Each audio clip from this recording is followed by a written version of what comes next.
If your DMT experiences have revealed to you that the surface, the naive realism of our world, which you referred to on the first talk, is not the whole picture, right? Right.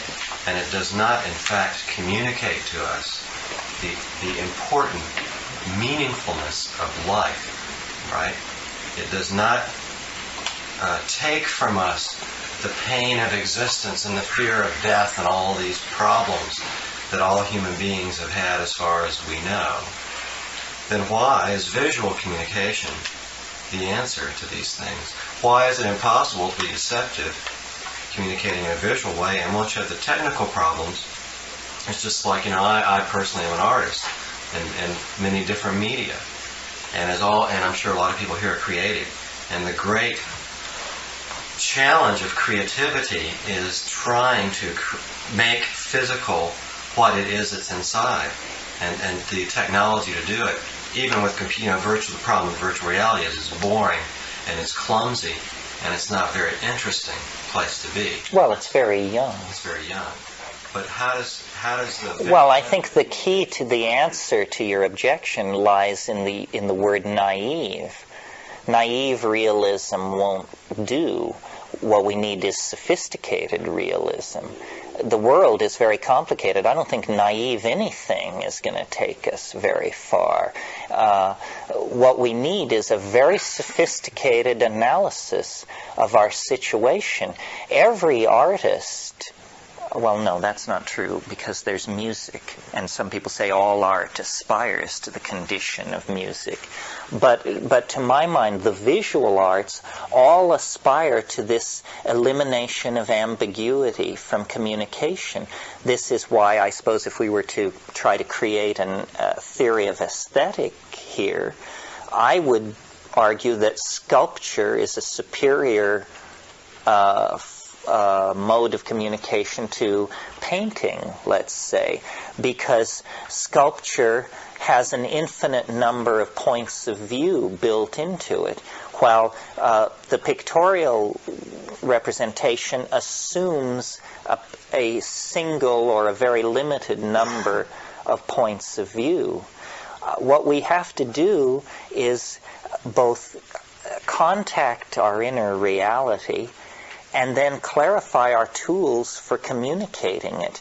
The culture cannot evolve faster than the language evolves, because remember we said last night, the culture is made out of language. And, what we are doing here at Esalen, or what you're doing when you try to persuade people to recycle, or what you're doing when you're trying to persuade people to re-examine their attitudes towards the feminine, is we're trying to get them to change their language. The bad people have always understood this very clearly. It's called propaganda.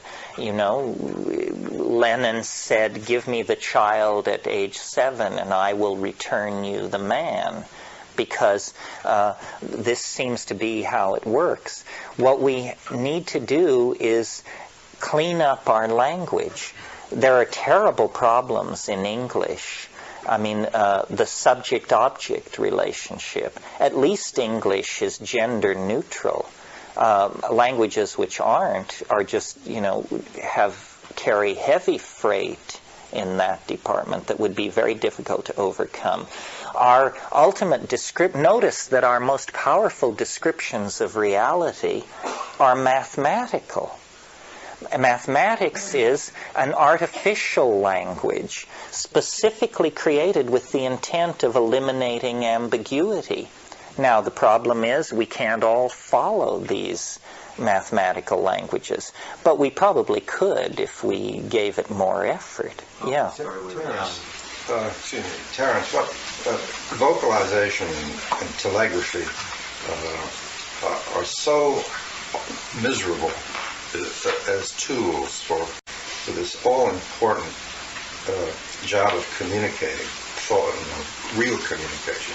I've often fantasized in my mind that at some dim, dark past,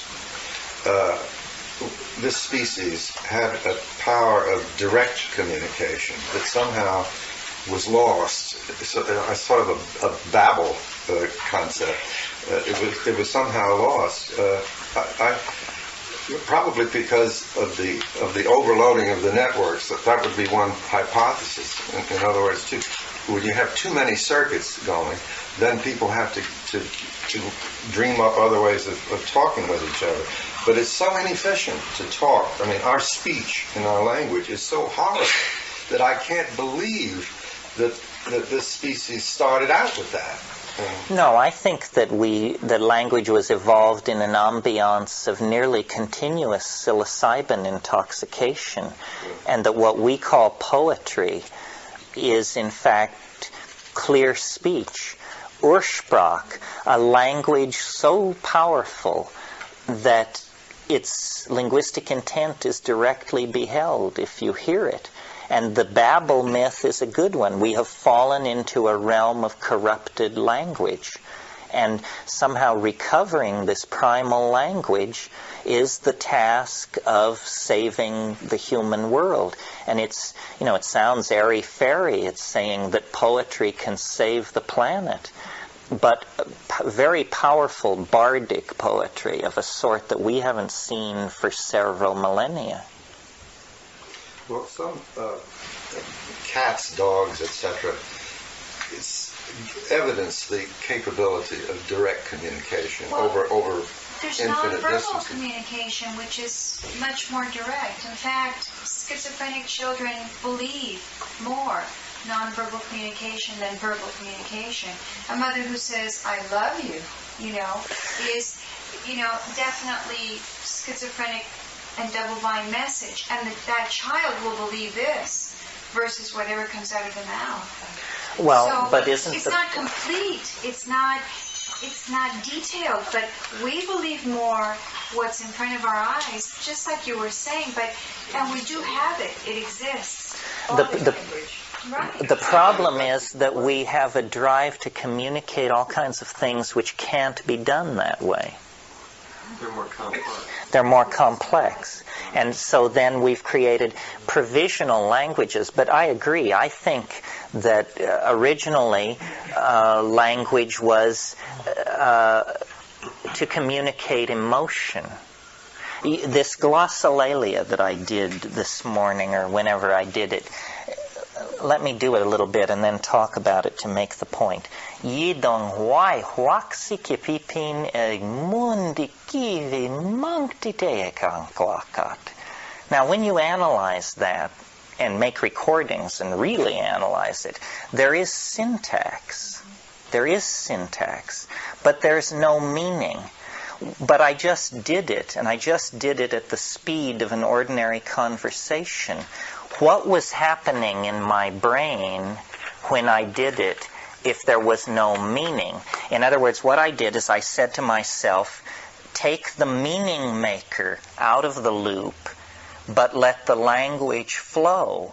Well, then from where comes the modulation, the tonality, the differences? Well, the only place it could possibly have come from is my internal state.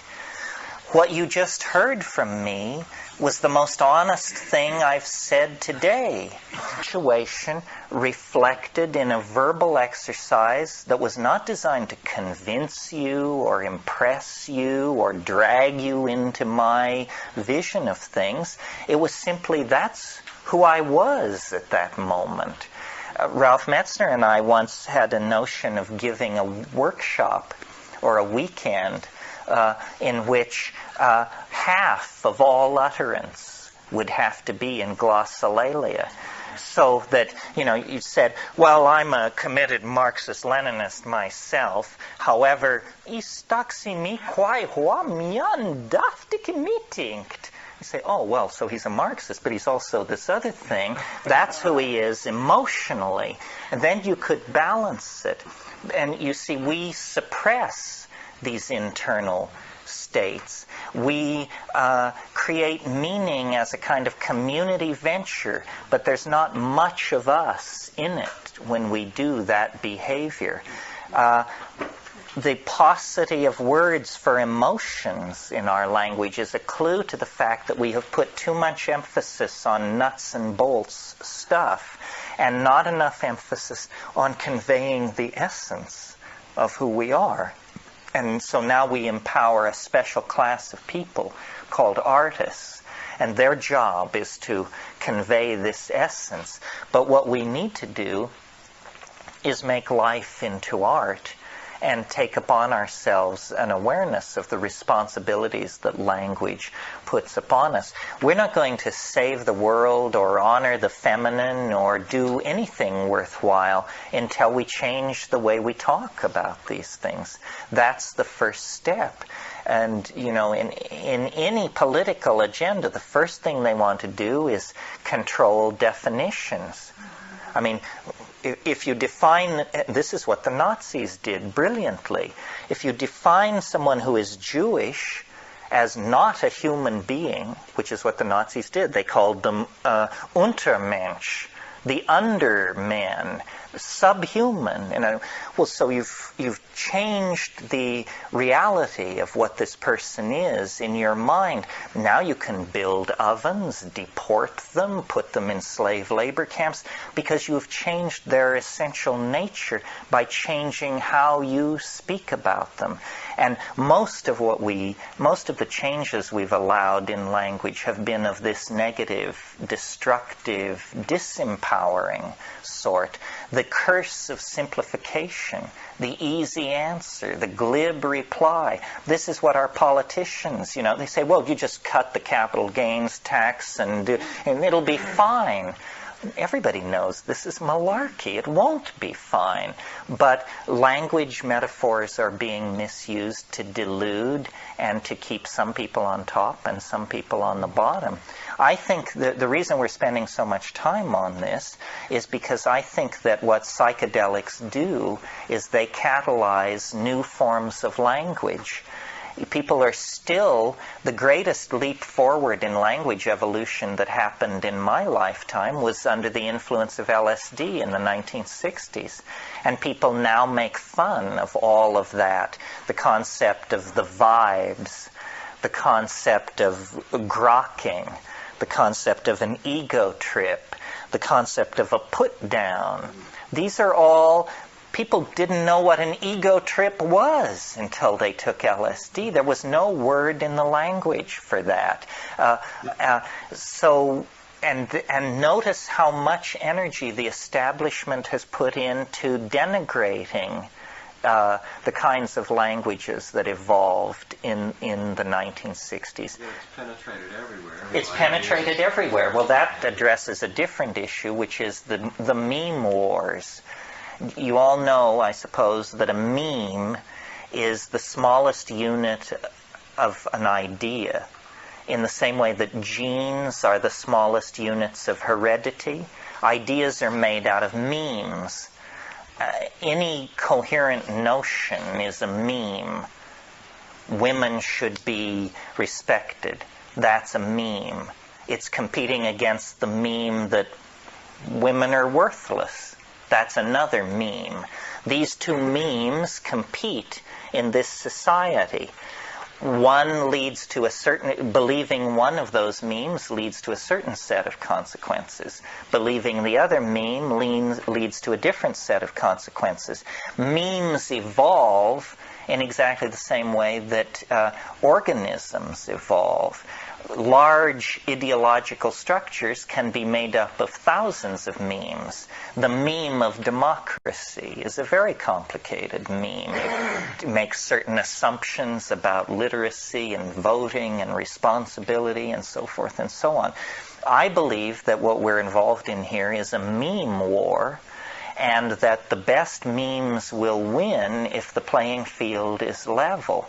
That's why we're talking about the psychedelic experience. If we don't talk about it, it isn't a meme. It's a private obsession. It's something underground.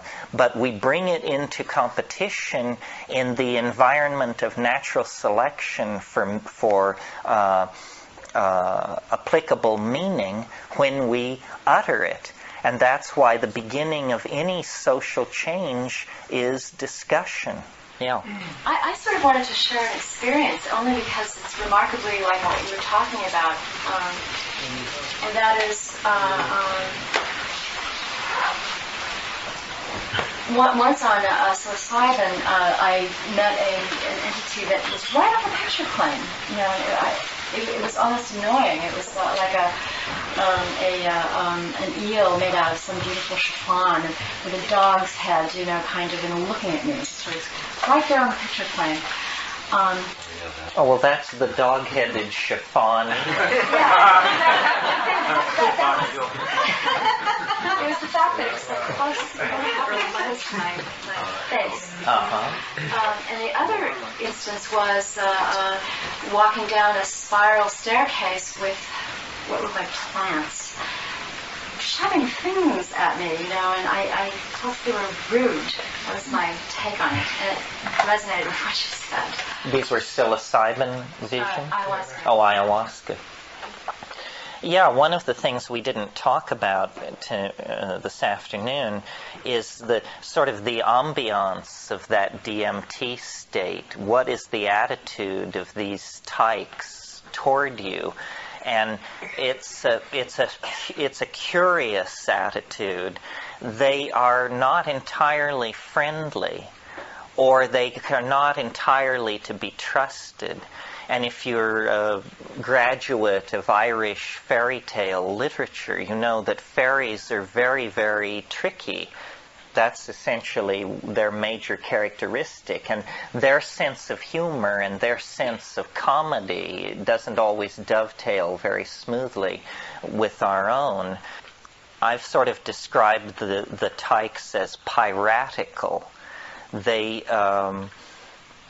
when I try to remember where I've had that feeling that I have in the DMT space, where in my life I ran across that feeling before, it was in Indian markets as a child, buying hashish for purposes of smuggling, and being conducted into these situations where everyone was your friend, but they had led you through such a labyrinth of streets and relieved you of all your gold and had given you a Coca-Cola and put you in a room and told you to wait and said, you know, we're your friends, not to worry. All is going to be all right. And it always was. And this is sort of the feeling you have with these things. And it came to me because at the end of this afternoon we were talking about memes. And I had said how these things offer you these objects. I think what they are is meme traders in another dimension. And what they want is ideas. And they sort of use the technique that we would use in trading with magpies. You know how a magpie will take a piece of colored glass and, or let's shift the metaphor, pack rats. Are you all familiar with pack rats? I grew up in the high mountains of Colorado where pack rats exist. And pack rats are traders. They will always leave something for what they take. And so the trick is to get them to leave something more valuable than what they take. And there are numerous anecdotal stories in Colorado about leaving a 7-Up cap out and getting back a diamond wedding ring in trade, because the pack rats, like one way, a way when I was a kid, we used to hunt treasure in old ghost towns. And the way we would do it is we would look for huge abandoned or not abandoned pack rat nests.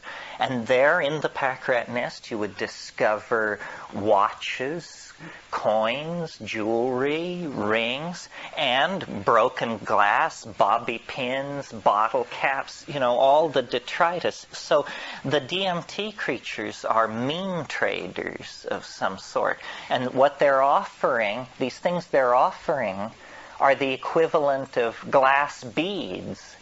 They're saying, this is the sort of thing a quasi-intelligent primate ought to be able to respond to.